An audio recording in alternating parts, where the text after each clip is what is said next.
નમસ્કાર ખેડૂત મિત્રો, મારું નામ છે અલ્કેશ પટેલ અને આપણી યુટ્યુબ ચેનલ છે ખેતીની વાત મારું ગુજરાત. આપણી દુકાનનું નામ છે Hindustan Agro Seeds, Kalavad proper, Kalavad તાલુકો, કાલાવડ જિલ્લો જામનગર. મિત્રો, તારીખ થઈ છે આજે 1/5/2026. તો મિત્રો, આવનારી ચોમાસુ સિઝનમાં કપાસના વાવેતર થવાના છે. તો એની અંદર ખાસ અને જૂની અને જાણીતી કંપની એટલે કે કાવેરી સીડની નવી વેરાયટી ગયા વર્ષે પણ આપ્યું હતું અને આ વર્ષે પણ જે છે એ દુસરા વેરાયટીની આપણે થોડીક માહિતી લેવાની છે. તો આપણી સાથે અત્યારે ઉપસ્થિત છે જે છે કમલેશ જોરા સાહેબ, ટેરેટરી મેનેજર છે કાવેરી સીડમાંથી. આપણી દુકાન અત્યારે આપણી મુલાકાત આવ્યા છે, તો એની પાસેથી થોડીક માહિતી મેળવીએ કે વેરાયટી કઈ પ્રકારની છે. નમસ્કાર સાહેબ, તમારો આભાર ખૂબ ખૂબ. નમસ્કાર સાહેબ, આપણે જાણવું એવું છે કે આ જે દુસરા વેરાયટી આવે છે તો આનો જે છે છોડ કઈ પ્રકારનો થાય છે એની માહિતી આપણે ખેડૂત મિત્રો સુધી આપો.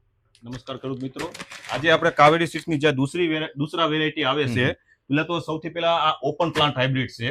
ઓપન પ્લાન્ટ કોને કહીએ છીએ કે જેને આપણે લખી ગયા ખુલ્લા પ્રકારનો છોડ. બરાબર છે. આમાં પાનની સંખ્યા ઓછી છે ને ઝીંડવા તમને વધારે દેખાતા છે, જેને હિસાબે શું થાય, હવાની અવર જવર વધારે રહી છે. બરાબર, એટલે આ સેમ ઉભરી જાત જ છે પણ ખુલ્લા પ્રકારનો છોડ છે. બરાબર. પછી સાહેબ આને ઝીંડવાની સાઈઝ કઈ પ્રકારની આવશે? આનું ઝીંડવું ખેડૂત મિત્રો નાનું નહીં કે મોટું નહીં, બરાબર, મધ્યમ સાઈઝ નું ઝીંડવું થાય છે. એવરેજ 5.5 થી 6.5 ગ્રામ નું વજન થાય છે. બરાબર. ત્યાર પછી સાહેબ આની અંદર રોગ જીવાતમાં થ્રિપ્સ છે, ચૂસિયા, આના એટેક આની અંદર કેવા આવે છે?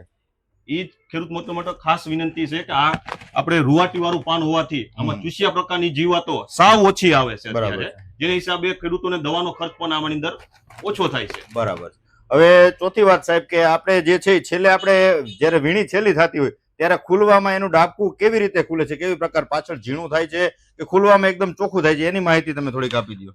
એના માટે ખેડૂત મિત્રો ખાસ આપણે તમને વિનંતી કરું છું, આમાં ઝીંડવા જે ફાટવાની ક્ષમતા છે ને એક સમાન છે, જેથી લાસ્ટમાં ખેડૂતોને શું છે, જે મજૂરી ખર્ચ વીણવામાં હોય ને તો વીણવામાં તો આસાની રહે. જે કપાસ તમારે માની લો કે 3 થી 4 મણ વીણાતો હોય તો આમાં 1 થી 1.5 મણનો વધારો વીણાઈ જશે એક જ દિવસની અંદર, જેથી ખેડૂતોને મજૂરી ખર્ચની અંદર આ બચત થતી હોય છે. બરાબર છે. એટલે દુસરા વેરાયટી સારી છે. એકંદરે જોવા જઈએ તો ખુલ્લા પ્રકારનો છોડ છે, મધ્યમ ઝીંડવું છે, રોગ જીવાતમાં ખાસ પ્રતિકારક શક્તિ ધરાવે છે. શું કામ કે રૂવાટી વાળું પાન આવે છે. ખાસ કરીને આપણે અગાઉ પણ ઘણા બધા વાવેતર કંપનીઓને કરેલા છે. રૂવાટી વાળું પાન હોય એની અંદર ચૂસિયા પ્રકારની જીવાતો આવતી નથી. મોટો ફાયદો એ છે. બીજા નંબરમાં કે જયારે પાછળ છેલ્લે વીણીમાં જે વીણવામાં ચોખ્ખું હોય તો એ વેરાયટી પણ જે છે દુસરા વેરાયટીનું પરફોર્મન્સ એની અંદર પણ ખૂબ સારું છે. તો આ સિઝનમાં વહેલી પાકતી જાત એટલે કે મધ્યમ પાકતી દિવાળીએ તમારે કાઢી અને અન્ય વાવેતર કરવું હોય તો પણ આ વેરાયટી અનુકૂળ છે. અને કોઈ પણ જમીનમાં આપણે ગયા વર્ષના નમૂના આવ્યા હતા ડેમો, તો આપણે લગભગ બધી જમીનોમાં આનો ટ્રાયલ આપેલો હતું પણ પરફોર્મન્સ આના રિઝલ્ટ ખૂબ સારા મળેલા છે. તો ખેડૂત મિત્રોને